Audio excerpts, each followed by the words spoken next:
সকলোৰে এদিন সুন্দৰতা হেৰাই যায়। বন্ধুসকল, উদাহৰণস্বৰূপে এই গছজোপা চাওকচোন।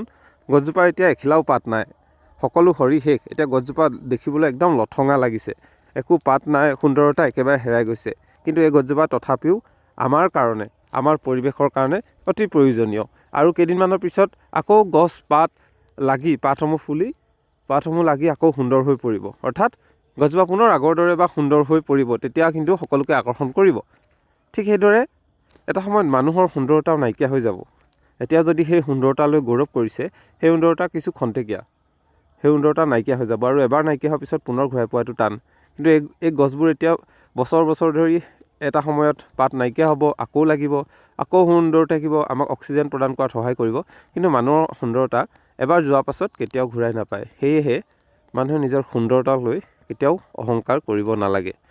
আচলতে নিজৰ প্ৰকৃতিটি, নিজৰ যিটো অন্তৰাত্মা, সেই অন্তৰাত্মাটো সুন্দৰ কৰি ৰখাটোহে অতি প্ৰয়োজনীয়। আৰু এই গছজোপা যিমানেই বেয়া হৈ যাওক বা পাত নুফুলক, দেখাত লেঠঙা হওক, ইয়াক গুৰিটোৱে, শিপাই কেতিয়াও তাক এৰি নিদিয়ে।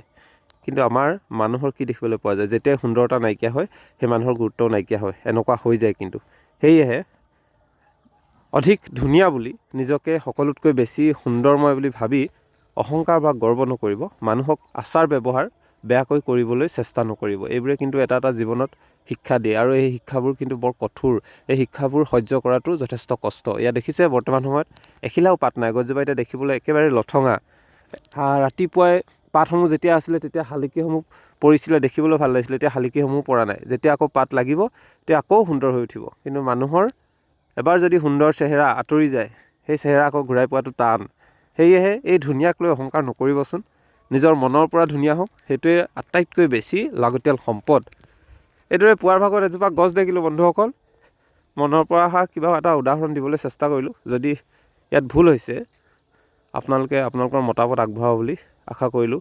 আৰু কথাটো নহয়নে বাৰু, আমাৰ সমাজত আছে কিছুমান এনেকুৱা, নিজৰ ষ্টাইল কৰাটো বেয়া কথা নহয়, ষ্টাইলৰ এটা সীমা থাকে। সেই সীমাও পাৰ কৰি তেওঁলোকে এনেকুৱা ধৰণৰ নিজৰ সুন্দৰতাক লৈ গৰ্ব কৰে, আৰু সেই গৰ্বই এদিন তেওঁলোককে খৰ্ব কৰে।